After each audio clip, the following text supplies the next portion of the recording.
Alhamdulillah, bersua kembali bersama saya Saddam Hussein. Semoga sobatku baik selalu sehat, dan sukses dalam beraktivitas penuh semangat. Di perjumpaan kali ini, saya akan mengkisahkan tentang seorang nenek sakti 70 tahun di lereng gunung, bersuamikan 3 pemuda dalam satu rumah. Tidak berlama-lama, ayo langsung saja kita simak kisahnya berikut ini. Di sebuah desa terpencil di bawah lereng Gunung Merbabu, hiduplah seorang nenek bernama Mbah Suti. Usianya sudah 70 tahun, tapi jangan bayangkan beliau seperti nenek-nenek pada umumnya.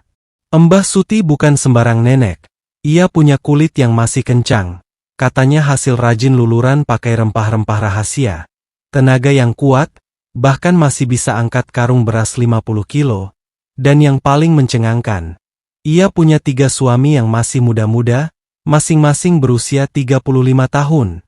Penduduk desa sudah terbiasa dengan keanehan Mbah Suti.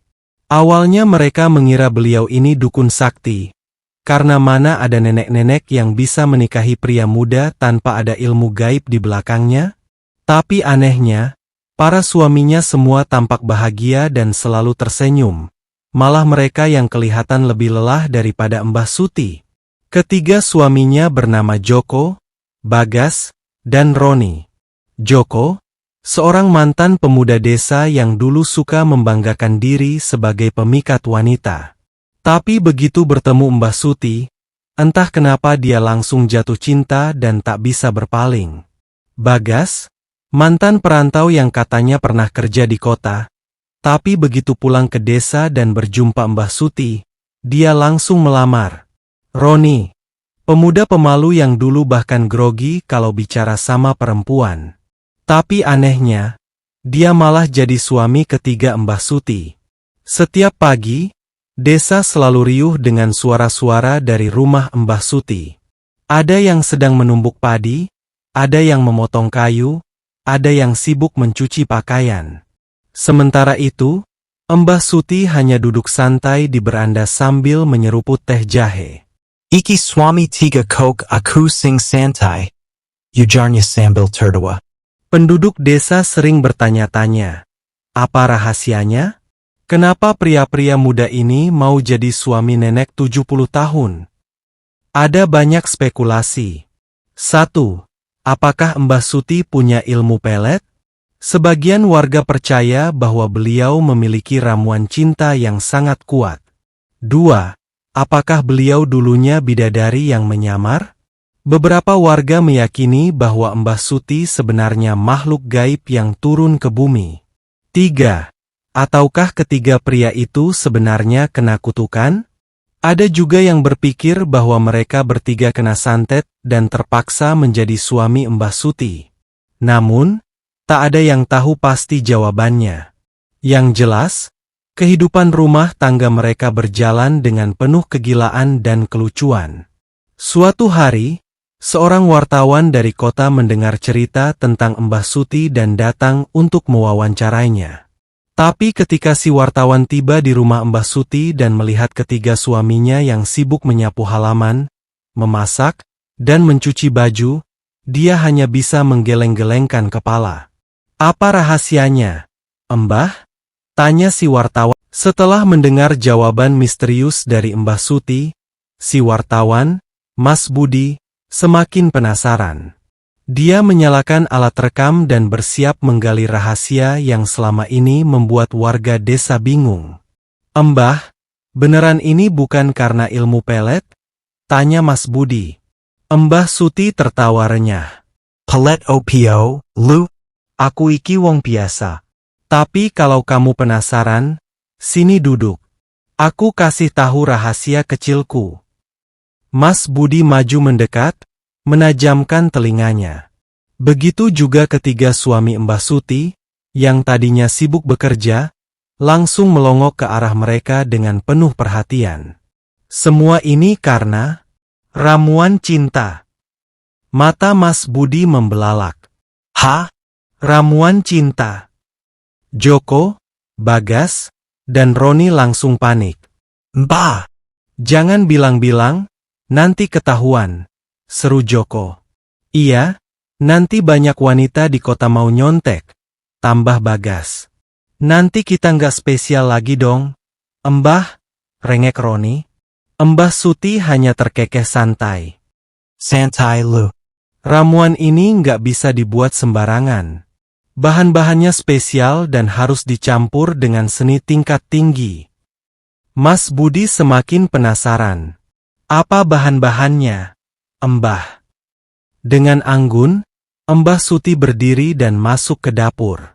Ia membuka sebuah lemari kayu tua, mengeluarkan sebuah botol kecil berisi cairan keemasan yang berkilauan di bawah cahaya lampu. Aroma harum langsung menyeruak, perpaduan antara jahe, madu, dan sesuatu yang tidak bisa dideskripsikan. Ketiga suami Mbah Suti langsung terdiam. Mereka menelan ludah, lalu secara refleks berdiri tegap seperti prajurit yang siap menerima perintah. Nah, lihat ini, Le, kata Mbah Suti sambil mengangkat botol itu. Inilah yang membuat mereka tunduk padaku. Mas Budi hampir tak percaya. Hanya ramuan ini? Tidak ada mantra? Tidak ada sesajen? Tapi Mbah, kalau cuma ramuan begini, kenapa nggak ada perempuan lain yang bisa bikin? Tanyanya. Mbah Suti tersenyum penuh kemenangan. Karena, Le, ramuan ini hanya bekerja jika diberikan dengan hati yang tulus dan masakan yang lezat. Mas Budi terdiam. Sementara itu, ketiga suami Mbah Suti mengangguk penuh kebanggaan. Mbah Suti itu yago masak mas? Kata Joko. Ayah. Dia bisa bikin gudeg yang lebih enak dari di Jogja, tambah Bagas. Dan sambalnya, beuh, sekali coba langsung jatuh cinta, timpal Roni. Mas Budi ternganga. Jadi ini bukan karena ilmu hitam, bukan karena pelet, tapi karena masakan? Lah iya, Le, kata Mbah Suti, terkekeh. Laki-laki itu gampang. Kalau perutnya bahagia, hatinya ikut bahagia. Kalau hatinya bahagia, dia nggak bakal pergi kemana-mana. Mas Budi terdiam. Ternyata, rahasia Mbah Suti selama ini hanyalah kemampuan memasak tingkat dewa. Namun, sebelum Mas Budi bisa mengucapkan sesuatu, tiba-tiba terdengar suara gaduh dari luar rumah. Seorang perempuan muda, Mbak Sri, yang terkenal paling galak di desa, datang dengan wajah merah padam. Mbah Suti. Aku nggak terima. Ajarin aku cara bikin ramuan itu juga. Suasana mendadak tegang. Apakah ilmu sakti Mbah Suti akhirnya akan tersebar ke seluruh desa? Sahabat inspiratifku yang berbahagia. Mbak Sri berdiri di depan rumah Mbah Suti dengan tangan bertolak pinggang, napasnya memburu. Di belakangnya, beberapa ibu-ibu desa ikut berdiri dengan wajah penuh amarah. Mbah. Aku sudah muak. Kenapa suami-suami kami selalu membandingkan masakan kami dengan masakan Mbah? Bentak Mbak Sri. Para ibu-ibu lain mengangguk setuju. Iya, Mbah. Suami saya tiap makan di rumah selalu bilang, wah, enak sih, tapi nggak seenak masakan Mbah Suti. Lama-lama aku bisa gila. Mbah, keluh Burina. Aku juga, Mbah. Suamiku sampai diam-diam ke sini cuma buat makan sayur lodeh Mbah. Timpal Buati dengan wajah penuh kekecewaan. Mbah Suti hanya terkekeh santai. Lah, salahmu sendiri, kenapa nggak belajar masak yang enak? Mbak Sri makin meradang. Makanya, Mbah, kami datang ke sini bukan mau marah-marah saja, tapi minta ajarin resep rahasia Mbah. Ketiga suami Mbah Suti yang tadinya sedang menumbuk padi, langsung pucat. Waduh, Mbah, jangan kasih tahu, nanti kita kehilangan hak istimewa, bisik Joko. Iya, Mbah, kalau semua perempuan di desa bisa masak seenak Mbah, nanti kita nggak spesial lagi, tambah Bagas. Bisa-bisa kita disuruh kerja lebih banyak kalau istri-istri di desa makin berkuasa. Rengek Roni. Namun, Mbah Suti hanya tersenyum penuh misteri. Ia menyesap teh jahenya dengan tenang, lalu menatap para ibu-ibu desa dengan tatapan penuh kebijaksanaan.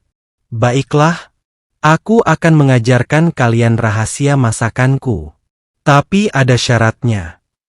Para ibu-ibu langsung membelalak. Apa syaratnya, Mbah? Mbah Suti menatap mereka satu persatu, lalu berkata, kalian harus siap menjalani ujian berat selama 1 minggu. Kalau kalian lulus, baru aku kasih tahu rahasianya. Para ibu-ibu menelan ludah. Ujian apa, Mbah? Tanya Mbak Sri hati-hati. Mbah Suti berdiri dan menatap ke arah gunung dengan tatapan penuh wibawa. Mulai besok pagi, kalian harus tinggal di sini dan menjalani pelatihan Mbah Suti's Cooking Boot Camp. Suasana mendadak hening. Mbah Suti mengangguk mantap. Kalian akan belajar memasak dari pagi sampai malam, mengolah rempah-rempah, membuat bumbu rahasia, sampai belajar bagaimana menaklukkan hati suami lewat masakan. Kalau kuat, kalian akan jadi wanita paling berbahagia di desa. Kalau nggak kuat, ya pulang saja. Para ibu-ibu mulai saling pandang. Ada yang tampak ragu, ada yang sudah berkeringat dingin, tapi Mbak Sri langsung mengepalkan tangan. Baik, aku siap, Mbah. Aku nggak mau kalah dari suami-suamiku sendiri. Aku juga, sahut Bu Rina. Aku nggak mau tiap hari dibanding-bandingin sama Mbah Suti, seru Bu Wati. Mbah Suti terkekeh. Baiklah, kalau begitu, bersiaplah. Boot Camp ini akan jadi ujian terberat dalam hidup kalian. Sementara para ibu-ibu bersorak penuh semangat, ketiga suami Mbah Suti justru semakin pucat. Mereka bertiga saling pandang dengan panik. Gawat! Kalau mereka berhasil, kita bisa kehilangan posisi sebagai pria paling bahagia di desa, bisik Joko. Benar, kalau semua perempuan bisa masak seenak Mbah, kita bisa dituntut lebih banyak lagi, tambah Bagas. Harus ada cara untuk menggagalkan pelatihan ini, gumam Roni. Akankah Mbah Suti benar-benar berbagi rahasianya? Ataukah ketiga suaminya akan melakukan sabotase? Malam sebelum Boot Camp dimulai, ketiga suami Mbah Suti, Joko, Bagas, dan Roni, mengadakan rapat darurat di dapur belakang. Kita harus melakukan sesuatu, kalau enggak, hidup kita enggak bakal senyaman ini lagi. Bisik Joko, sambil melirik ke arah rumah utama, memastikan Mbah Suti tidak mendengar. Ayah, kalau semua istri di desa jadi jago masak, mereka enggak bakal segan-segan nyuruh kita kerja lebih berat. Timpal Bagas dengan wajah penuh kekhawatiran. Bayangkan, nanti kita enggak bisa lagi bersantai di siang hari, atau pura-pura capek biar bisa tidur siang. Ini berbahaya, tambah Roni, nyaris menangis. Mereka bertiga akhirnya sepakat untuk melakukan misi sabotase demi menjaga kehidupan nyaman mereka. Rencana sabotase dimulai. Pagi-pagi buta, saat desa masih diselimuti kabut tipis, para ibu-ibu peserta Boot Camp mulai berdatangan ke rumah Mbah Suti dengan wajah penuh semangat. Mereka membawa peralatan masak, catatan resep, dan mental baja. Mbah Suti berdiri di teras dengan penuh wibawa. Ia memakai kain batik dan selendang hijau khasnya, menatap para peserta dengan tatapan tajam. Selamat datang di Mbah Suti's Cooking Boot Camp. Kalian semua sudah siap? Siap, Mbah, seru para ibu-ibu dengan penuh semangat. Bagus! Mulai hari ini, kalian akan belajar memasak dari nol. Aku akan mengajarkan seni mengolah rempah-rempah, cara menyesuaikan rasa, dan tentunya, resep rahasia yang membuat suami kalian tak bisa berpaling. Para ibu-ibu langsung bertepuk tangan penuh antusias. Namun, di balik semak-semak, tiga sosok bayangan diam-diam mengintai dengan wajah penuh kelicikan. Sabotase pertama, Cabai super pedas. Saat para ibu-ibu mulai belajar membuat bumbu dasar, Roni menyelinap ke dapur dan diam-diam menukar cabai biasa dengan cabai rawit setan yang super pedas. Harapannya, masakan ibu-ibu nanti akan terlalu pedas sehingga mereka kapok belajar.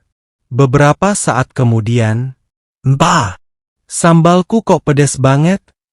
teriak Buati sambil megap-megap. Wajahnya memerah seperti tomat. "Aku juga, Mbah. Baru nyicip sedikit, lidahku kayak kebakar," keluh Bu Rina. Mbah Suti mengamati wajan mereka, lalu mencium aromanya. Dengan tatapan tajam, ia langsung tahu ada yang tidak beres. Ada yang menukar cabai di dapur. Ia segera berbalik ke arah semak-semak. Roni, "Aku tahu kamu di sana." keluar. Roni langsung pucat. Dengan wajah penuh ketakutan. Ia keluar dari persembunyiannya. "Ampun, Mbah. Aku cuma bercanda." Mbah Suti hanya tersenyum tipis. "Oke, kalau gitu, mulai besok kamu ikut Bootcamp juga." Ha! Sabotase kedua, garam berlebihan. Tak mau menyerah, Joko mencoba trik lain. Saat para ibu-ibu membuat sayur lodeh, Joko diam-diam menambahkan segelas penuh garam ke dalam wajan mereka. Beberapa saat kemudian, "Astaga! Lodehku asin banget," teriak Mbak Sri setelah mencicipi masakannya. "Punyaku juga. Ini bukan lodeh, ini air laut," keluh Bu Rina. Mbah Suti hanya tersenyum. "Tenang, ini pelajaran yang bagus. Kalian harus belajar menyeimbangkan rasa. Jangan panik kalau gagal, justru dari kegagalan kita belajar." Para ibu-ibu mulai mengangguk paham. Alih-alih menyerah, mereka malah semakin semangat. Sementara itu, Joko yang mengintai di balik pintu langsung terkejut. "Lo kok gagal sih sabotasenya?" Bagas menepuk jidatnya. "Kayaknya kita harus pakai cara lebih ekstrim." Sabotase ketiga, resep palsu. Bagas selalu punya ide licik. Malamnya, ia diam-diam menyusup ke dapur dan menukar buku resep asli Mbah Suti dengan buku resep buatannya sendiri, yang isinya cuma resep aneh-aneh. Keesokan harinya, ibu-ibu mulai memasak sesuai resep yang mereka lihat di buku. "Mbah, ini kok aneh ya? Kenapa ada resep soto tapi suruh ditambahin duren?" tanya Buati bingung. "Lah, aku bikin gudeg tapi ada bahan kecap ikan," tambah Bu Rina. Mbah Suti mengerutkan kening, lalu melihat buku resep yang mereka gunakan. Saat ia membuka halaman pertama, matanya langsung menyipit. "Bagas, buku ini kerjaanmu ya?" Bagas yang sedang mengintai langsung pucat pasi. "Gawat, ketahuan." Mbah Suti menepuk tangannya keras. "Kalian bertiga, mulai hari ini, bukan cuma ibu-ibu desa yang ikut Bootcamp, tapi kalian juga. Aku akan pastikan kalian tahu betapa sulitnya memasak makanan enak." Joko, Bagas, dan Roni menelan ludah. Ha! Mbah Suti tersenyum penuh kemenangan. Kalian mau sabotage? "Oke, sekarang kalian rasakan sendiri bagaimana susahnya." Dan begitulah, alih-alih menggagalkan pelatihan, ketiga suami Mbah Suti malah terjebak dalam Bootcamp sendiri. Akankah mereka bertiga berhasil bertahan dalam latihan keras Mbah Suti? Ataukah mereka akan menyerah dan malah belajar menjadi koki hebat? Sahabat inspiratifku yang berbahagia. Hari pertama Bootcamp bagi para ibu-ibu desa sudah cukup berat. Tapi bagi Joko, Bagas, dan Roni, itu seperti masuk ke dalam neraka kuliner versi Mbah Suti. Sejak subuh buta, Mbah Suti sudah membangunkan mereka bertiga dengan teriakan ala sersan militer. Bangun! "Sekarang kalian resmi jadi peserta Bootcamp. Siapkan wajan dan pisau kalian." Ketiga suami itu masih mengantuk. Joko menggeliat malas. Mbah, 5 menit lagi. Plak. Mbah Suti dengan sangat akurat melempar centong kayu ke dahi Joko. Tidak ada 5 menit lagi. Di dapur Mbah Suti, semua harus cepat. Joko, Bagas, dan Roni langsung meloncat dari tempat tidur dan berbaris di dapur. Para ibu-ibu desa menonton dengan senyum penuh kemenangan. Wah, biasanya mereka santai-santai, sekarang kena karma, bisik Buati sambil cekikikan. Misi pertama, mengiris bawang dengan mata terbuka. Tugas pertama mereka adalah mengiris bawang merah dan bawang putih secepat mungkin tanpa menangis. Aku kira ini gampang, gumam Bagas sambil mengambil pisau. Namun, begitu mereka mulai memotong, "Aarg mataku!"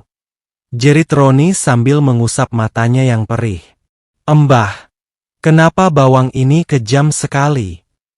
Joko sudah menangis terseduh-seduh seperti kehilangan kambing kesayangan. Sementara itu, para ibu-ibu dengan santai mengiris bawang tanpa masalah. Mbak Sri bahkan memandang mereka dengan tatapan meremehkan. La. Beginian Ayanangis? Jamana nanti kalau disuruh numis sambal. Misi kedua, menggoreng tanpa takut cipratan minyak. Setelah menangis gara-gara bawang, kini mereka menghadapi tantangan berikutnya. Menggoreng tahu dan tempe tanpa takut cipratan minyak. "Nah, ini gampang," kata Joko. Tapi begitu dia menjatuhkan tahu ke wajan, Tretetetet. minyak panas langsung meledak-ledak seperti petasan tahun baru. Joko, Bagas, dan Roni langsung melompat ke belakang dengan panik. Bah. "Minyaknya ngeri!" teriak Bagas sambil bersembunyi di balik ember. "Hadapi seperti laki-laki sejati," bentak Mbah Suti sambil dengan santainya memasukkan tahu ke wajan tanpa berkedip sedikit pun. Para ibu-ibu desa tertawa puas. Lah, selama ini mereka kira masak itu gampang. Sekarang baru tahu kan? Mbah Suti menghela napas panjang. "Kalian ini laki-laki atau anak ayam? Baru kena cipratan minyak saja sudah panik. Masih ada ujian berikutnya." Ketiga suami itu langsung pingsan di tempat. Misi terakhir, menyajikan masakan untuk Mbah Suti. Setelah berjam-jam tersiksa, tibalah saatnya ujian akhir. Mereka harus memasak dan menyajikan makanan untuk Mbah Suti sendiri. Dengan tangan gemetar, Joko menyajikan sayur lodeh buatannya. Bagas membuat sambal terasi, dan Roni menghidangkan nasi goreng. Mbah Suti mencicipi satu persatu dengan ekspresi serius. Pertama, sayur lodeh buatan Joko. Mbah Suti mengunyah perlahan. Semua orang menunggu dengan tegang. Lalu tiba-tiba. "Joko, ini kenapa rasanya seperti air kolam renang?" Esain banget. Joko langsung pucat. Maaf, Mbah." Kedua, sambal terasi buatan Bagas. Begitu Mbah Suti mencicipinya, ia langsung menyemburkan sambalnya. "Ini apa sambal atau lava Merapi? Panasnya nggak masuk akal." Bagas nyaris menangis. "Aku kira kalau pedasnya makin banyak, makin enak." Terakhir, nasi goreng buatan Roni. Mbah Suti mengambil sesendok, memasukkannya ke mulut, lalu mengunyah perlahan. Semua orang menahan napas. Tiba-tiba. Madam Mbah Suti membelalak. Roni. "Ini nasi goreng atau semen? Kok kerasnya begitu?" Roni langsung gemetar. Mungkin aku kebanyakan kecap, Mbah." Akhirnya, tidak ada satupun dari mereka yang lulus ujian Bootcamp. Kesimpulan Bootcamp dan hukuman terakhir. Mbah Suti menghela napas panjang. Jadi begini ya. Suami-suami tercintaku. Sekarang kalian tahu betapa sulitnya memasak dengan baik. Ketiga suami itu mengangguk cepat. "Iya, Mbah, kami sangat menyesal." Para ibu-ibu tertawa puas. Nah, mulai sekarang jangan remehkan pekerjaan kami di dapur lagi, kata Mbak Sri. Sebagai hukuman terakhir, Mbah Suti membuat ketiga suaminya memasak untuk seluruh desa selama 1 minggu penuh. Joko, Bagas, dan Roni hanya bisa pasrah. Tapi di balik itu, mereka juga akhirnya menyadari satu hal. Memasak adalah seni yang butuh keahlian, kesabaran, dan cinta. Dan sejak saat itu, mereka bertiga tidak pernah lagi meremehkan pekerjaan perempuan di dapur. Sahabat inspiratifku yang berbahagia, demikian kisah ini saya sajikan, semoga bermanfaat dan menginspiratif kehidupan kita untuk mengambil hikmah pelajaran dari kisah tersebut. Atas perhatian dan dukungan sobatku, saya ucapkan terima kasih. Semoga menjadi nilai kebaikan. Saya Saddam Hussein mohon pamit undur diri. Sampai berjumpa kembali di kisah-kisah cermat channel berikutnya, yang keren beken penuh inspiratif. Dan saya akhiri dengan mengucapkan, wassalamualaikum warahmatullahi wabarakatuh.